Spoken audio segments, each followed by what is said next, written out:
आराध्य अरिहंत प्रभु के चरणों में अनंत अनंत आस्था के साथ वंदन।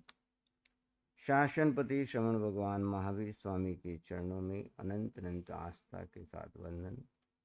जिन शासन देव, जिन शासन माता को नमन। आत्मज्ञानी सदगुरुदेव युग प्रधान आचार्य भगवान के चरणों में अनंत अनंत आस्था के साथ वंदन। आत्मप्रिय मुनिवृंद, आत्मार्थी साधक साधिकाओं, दीपावली के पावन दिवसों में उत्तरार्जुन सूत्र की वाचना चल रही है और आप सभी श्रवण कर रहे हैं। मृगापुत्र के माध्यम से आपने श्रवण किया आज कि कैसे वैराग्य आता है और कैसे वैराग्य को टिकाया जाता है।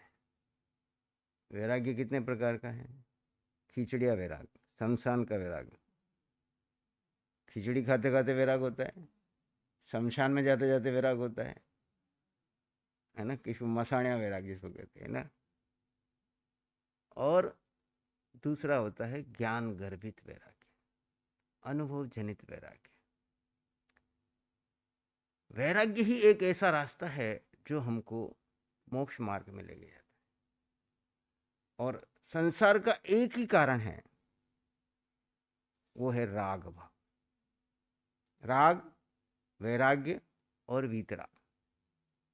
राग में हम संसार में फंसे पड़े हैं मक्खी की तरह। मक्खी को देखा, श्लेष्म में फंसती जाती है, फंसली जाती है और वहीं मर जाती है, लेकिन श्लेष्म छोड़ नहीं पाती। हम सब उस राग में फंसते जा रहे, फंसते जा रहे, फंसते जा रहे। किससे राग कर रहे हैं? बोलो, राग किससे आपका? राग किससे? शरीर से। और तन मन धन सबसे राग है। और राग किससे है? परिवार से। यानी जिसको भी आपने अपना माना, वो कोई भी पुद्गल हो, कोई भी अन्य जीव हो, जिसको भी आपने अपना माना कि फंसे, कहते ना यहाँ पर हंसे कि फंसे, यानी हंसते किसके ऊपर है? अपने ऊपर ही। जिसको अपना मानते हो उसके ऊपर, उसको फंस जाते हो। और फंसने के बाद उसके प्रति अपना मानते ही राग भाव आ जाता है। और जितना जितना राग, और जब राग होता है तो आपके मन में उसको लेकर के क्या चलता है? किसी से राग है? व्यक्ति से, वस्तु से, स्थान है। तीन ही चीजें, सारा संसार आ गया। अब जिससे राग है उसके बारे में आपके मन में क्या चलता है?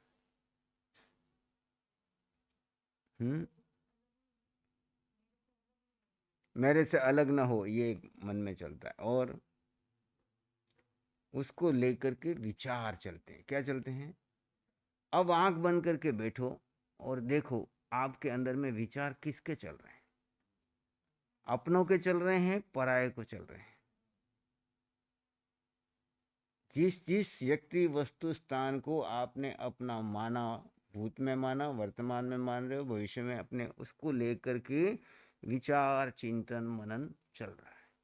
पंचम आर्य के जीव राग को तो पाप मानते हैं, पर राग को लेकर पैदा हुए विचार को पाप नहीं मानते। अब शुक्ल ध्यान में बाधक कौन है? बोलो राठौर जी, आप ध्यान साधक हो, बाकी से तो अपेक्षा नहीं रखते हुए चिंतक है, सब ज्ञानी है। राग को लेकर के हम चिंतित हैं, क्योंकि हमारे को शुद्ध ज्ञान में बताया जहां राग है वहां देश है, वहां संसार है। पर राग को लेकर के जो मन में विचार पैदा होते हैं, और वो विचार मन में 24 घंटे चलते रहते हैं। देखो, आंख बंद करके 1 मिनट भी बैठ के देखो, निर्विचार स्थिति कितनी देर आती है। जब जब विचार चल रहे हैं तब तब आपके कर्म बंधन हो रहे हैं कि क्षय हो रहे हैं? अब वो विचार सब किसके चल रहे हैं? पुद्गल को लेके चल रहे हैं, है ना। पर को लेके चल रहे हैं, सुख सुविधाओं को लेके चल रहे हैं, अपने शरीर को लेके चल रहे हैं, अपने मन को लेके चल रहे हैं, अपने रिश्तेदारों को लेके चल रहे हैं, अपने काम धंधे को लेके चल रहे हैं, अपने पोस्ट को लेके चल रहे हैं, अपने पद को लेके चल रहे हैं, अपने संघ को लेके चल रहे हैं, अपने समाज को लेके चल रहे हैं, किसी भी निमित्त से राष्ट्र के लिए निमित्त चल रहे हैं, दुनिया के लिए चल रहे हैं, भूतकाल के चल रहे हैं, भविष्य काल के चल रहे हैं। हमको मुक्त किससे होना है? हमको इन विचारों से मुक्त होना है। व्यक्ति वस्तु स्थान से मुक्त नहीं होना है। वो तो अनादिकाल से थे, हैं और रहेंगे। आप चले जाओगे वहां पे किसी और के नाम पे रजिस्ट्री हो जाएगी, आप छोड़ो या ना छोड़ो। आज आप ऐसी शरीर छोड़ जाओ, आप अरबों रुपए की प्रॉपर्टी के मालिक हैं, आपने एक भी प्रॉपर्टी का त्याग नहीं किया, नाम का भी नहीं, पद का भी नहीं, प्रतिष्ठा की नहीं। दूसरे दिन जैसे आपका शरीर बदला और आपके नीचे वाले किस काम पे लग जाएंगे? गवर्नमेंट की फॉर्मेलिटियों में जाएंगे। सब क्या कराना है? डेथ सर्टिफिकेट दो और नाम ट्रांसफर करा लो। आप करो ना करो, हो ही जाना है। तो अच्छा, पहले ही त्याग कर दो ना। संयम क्या है? कल कोई आपसे त्याग कराए या ट्रांसफर हो, उससे पहले ही मैंने उसको बोसिरामी कर दिया कि इससे मेरा अब कोई वास्ता नहीं है, ताकि इसकी कर्म फाइल मेरे साथ ना जुड़े, है ना। मैं अपनी इच्छा से इसको क्या कर रहा हूँ? बोसिराम नहीं करता, त्याग करता हूँ। संयम यानी क्या? इस मन वचन काया पे संयम करना। संसार से हमारे को कोई वास्ता नहीं है। मन जहां जहां जुड़ा हुआ है। भरत चक्रवर्ती का कितना बड़ा संसार था, आपका उसके सामने क्या है? आपके पास कितनी प्रॉपर्टी होगी, कितने रिश्तेदार होंगे, कितनी रानियां होगी, कितनी सेना होगी, कितना बड़ा कुछ होगा। उनका खुद का शरीर भी इतना बड़ा। बाहुबली और दोनों की टक्कर में देखते हो ना, कितनी ताकत, कितना बल, सुनते ना कहानी। लेकिन अंदर से कैसे निर्लेप, ये है सम्यक्त्वी का लक्षण। भरत चक्रवर्ती राज वैभव में बैठे हैं पर सम्यक्त्वी थे। कर्म बाकी था चक्रवर्ती पद का, निकाचित कर्म पिछले भोग का बंधा हुआ था, उसको भोगे बिना मुक्ति नहीं थी, तो राज पे बैठना पड़ा। लेकिन भगवान ऋषभदेव से ऐसी साधना ले ली उन्होंने कि उस साधना के द्वारा वहां पे कैसे रहे? निर्लेप रहे, सम्यक्त्व में रहे, आत्मा में रहे, संयम में रहे। बाहर से दिख रही है क्रियाएं, आप यहां से बाहर से क्या देखोगे? श्री मुनि कैसे बोल रहे हैं, आचार्य श्री कैसे रहते हैं, क्या कर रहे हैं, बाह्य क्रिया देख सकते हो। बाह्य क्रिया में संयम नहीं है। बाह्य क्रिया तो खाली कंट्रोल करने के लिए, इस काया के लिए थोड़ी सी व्यवस्थाएं बना दी भगवान ने। अंतरंग संयम कहाँ है? जहां पर आपके भीतर से उसके प्रति जो सत्य है उसको तो आप पकड़ लो, असत्य को आप बोसरा लो। इसलिए बेसिक है ना, सत्य को असत्य माने तो मिथ्यात्व, असत्य को सत्य माने। और सम्यक्त क्या है? सत्य को सत्य मानने वाला, सत्य में श्रद्धा रखने वाला और सत्य में जीने का पुरुषार्थ करने वाला, वो सम्यक्त्वी है। और उसी सम्यक्त्वी का संयम सम्यक संयम है। उसी सम्यक्त्वी का संयम सम्यक संयम है, और वही संयम उसको मोक्ष ले जाता है। भरत चक्रवर्ती राज सिंहासन पे बैठ करके भी सम्यक्त्व और अंदर से संयमी थे। तभी तो आरिसा भवन में केवल ज्ञान, आप जाके देख लो, आरिसा हो जाता क्या केवल ज्ञान? हजारों बार देख लिया तुमने, तुम्हारा केवल ज्ञान नहीं हुआ। लेकिन वहां पर वो ऐसी स्थिति ले आए कि निर्विचार निर्विकल्प स्थिति में रहते थे, कोई विकल्प नहीं। अंदर से मान्यता क्या थी कि ये एक भी पुद्गल इस जीव का नहीं है, उदय कर्म के अधीन ये सत्ता पे ये शरीर बैठा है, लेकिन अंदर से मैं आत्मा का इसका कोई संबंध नहीं। ऐसा जीना अभी से आप शुरू करो तो कोई दिक्कत है क्या? ऐसा जीना आप और हम सब आ गए उसमें। वस्त्र बदल देने से संयमी बन जाते तो लाइन लगी हुई है।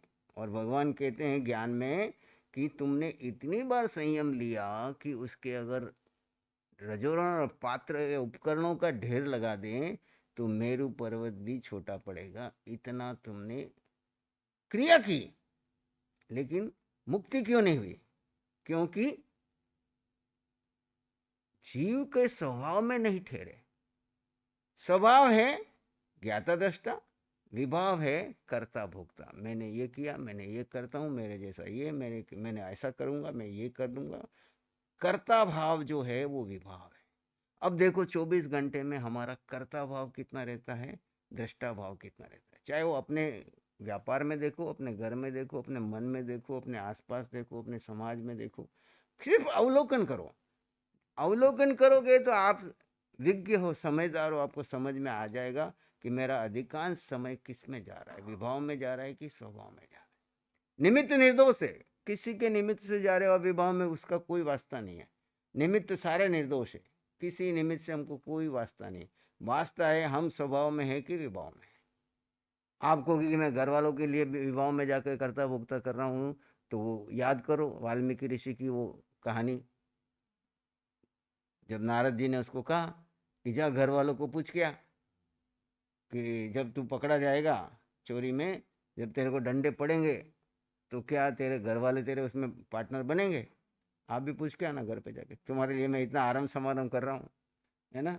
तो क्या जब उदय में आएगा तो मेरा साथ दोगे?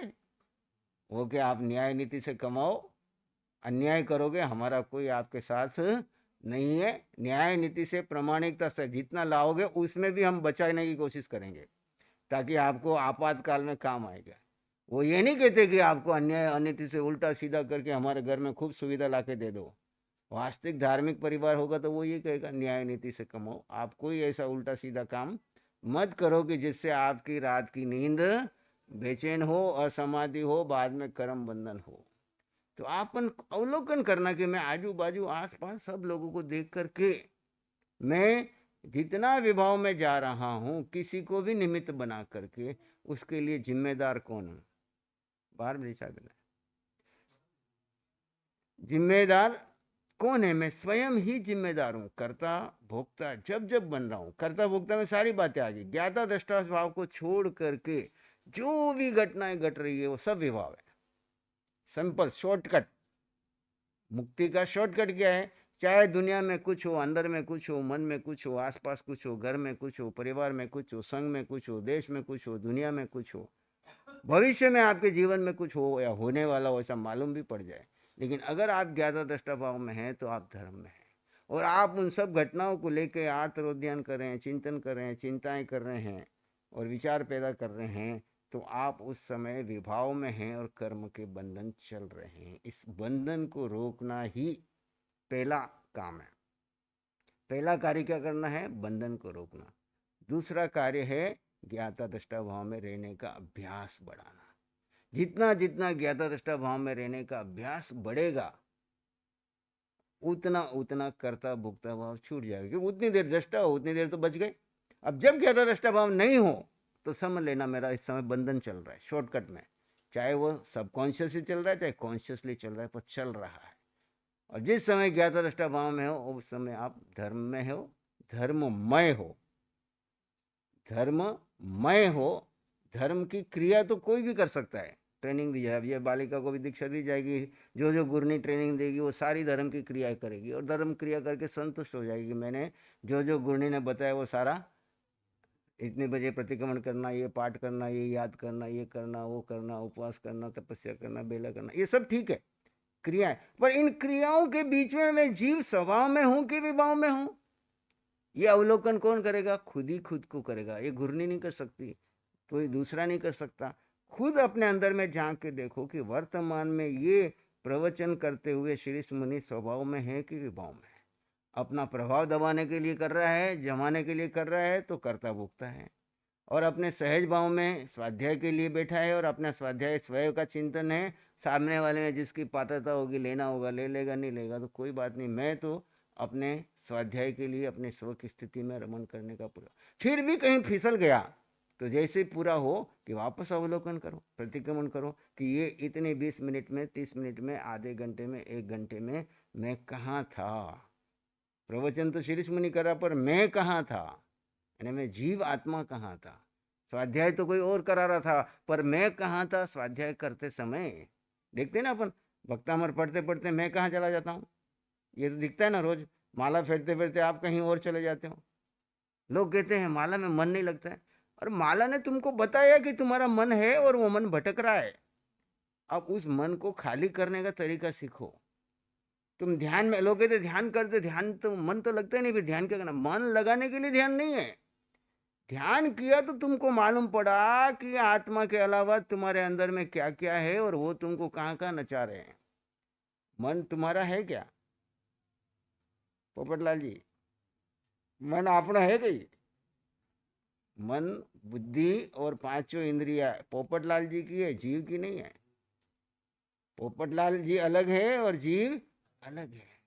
पोपटलाल जी की सारी प्रॉपर्टी, सारी नाम पद प्रतिष्ठा, जिस दिन सांस छोड़ेंगे तो साथ जाएगी क्या? बस जो साथ नहीं जाएगी वो पराई है, जो साथ जाएगा वो अपना है। तो अपने वाले का ध्यान करना, पराये को मेंटेन करके यूज करके थ्रो करना। आजकल जमाना है यूज एंड थ्रो, है ना? तो ये शरीर को यूज करो पूरा, किसके लिए? जीव के लिए। आज तक संसार के लिए यूज किया, अब जीव के लिए उपयोग करो, और अंत में ये शमशान में थ्रो करके अगले निकल जाओगे। वहां पे बहुत बढ़िया और अंदर अच्छा नया शरीर मिलने वाला है, तो इसको छोड़ते समय दुखी होने की जरूरत नहीं। क्या इसकी इंद्रियां क्षीण हो गई है, इसके घुटने खराब हो गए हैं, सब बदलने पड़ रहे हैं, चलो अब नया कपड़ा मिलने वाला, दिवाली आ गई है, तो छोड़ते समय दुख होता है क्या? ज्ञानी का मरण वो है कि देख लेता है कि बस अब समय निकट आ गया है, इससे जितना मैंने उपयोग करना था ले लिया, अब मैं अभी से इसको धीरे धीरे क्या करता हूँ, इसका मोह छोड़ता जाता हूँ। ये छोड़ेगा उसके पहले ही मैं क्या कर दूंगा, इसको छोड़ दूंगा। ऐसे वस्तुएं आपको छोड़े उसके पहले आप वस्तुओं को छोड़े हुए हैं, तो आपको कभी छोड़ने में कोई तकलीफ होती ही नहीं है। बस अपने को इस स्वाध्याय से यही सीखना है मृगा पुत्र से, कि हमने अनेक बार संयम लिया, पर अब ऐसा संयम धारण करूं कि जिससे मैं जीव को न भूलूं, राग को छोड़ूं, वैराग्य को बढ़ाता चला जाऊं। कैसा वैराग्य? ऐसा वैराग्य चढ़े कि 48 मिनट तक एक भी विचार इस शरीर और शरीर से जुड़े संसार का ना आए। कितना? तो कार्य सिद्ध हो जाएगा। एक ही सामायिक करनी है सारी जिंदगी की।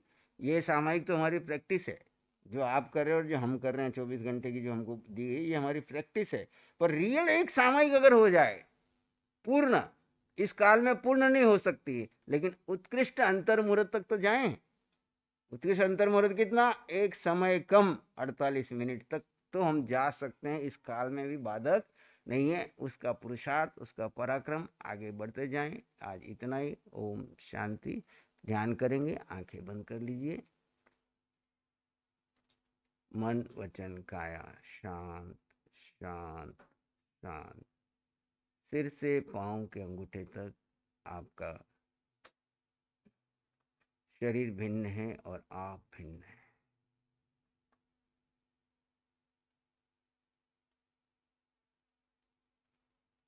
आकार में निराकार का विस्तार देखिए।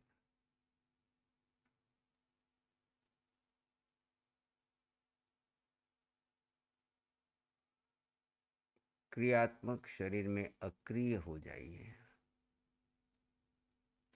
संसार में है पर संसार से अलिप्त रहिए।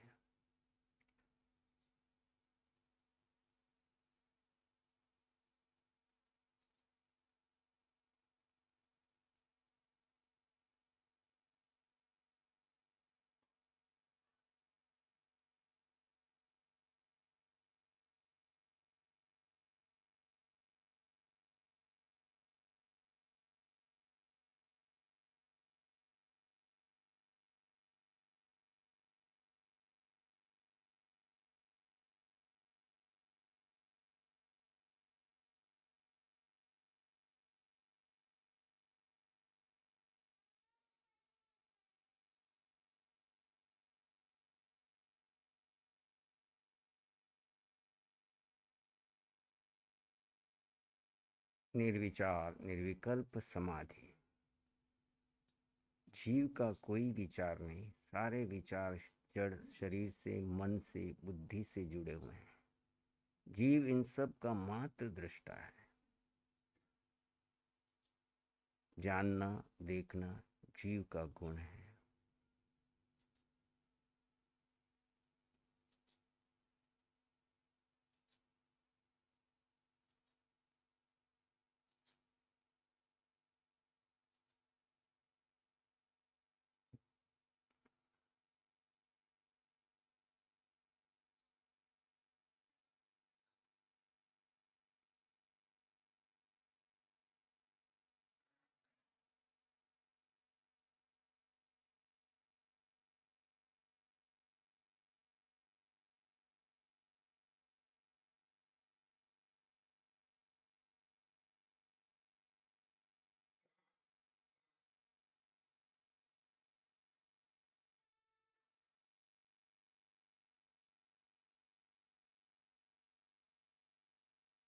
अपने भीतर में समस्त जीवों के लिए मंगल की कामना कीजिए।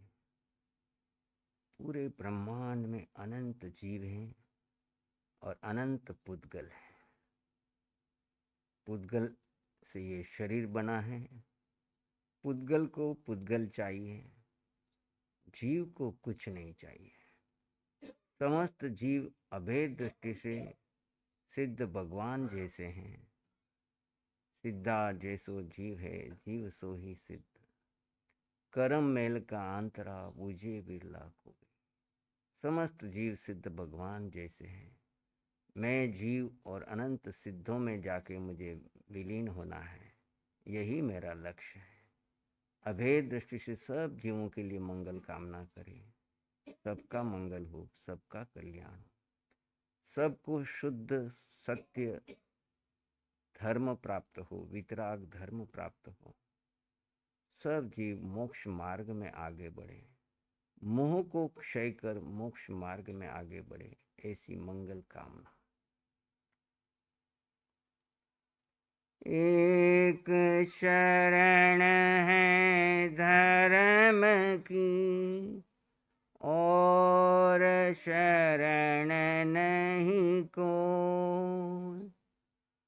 शुद्ध धर्म सबको मिले, सबका मंगल हो।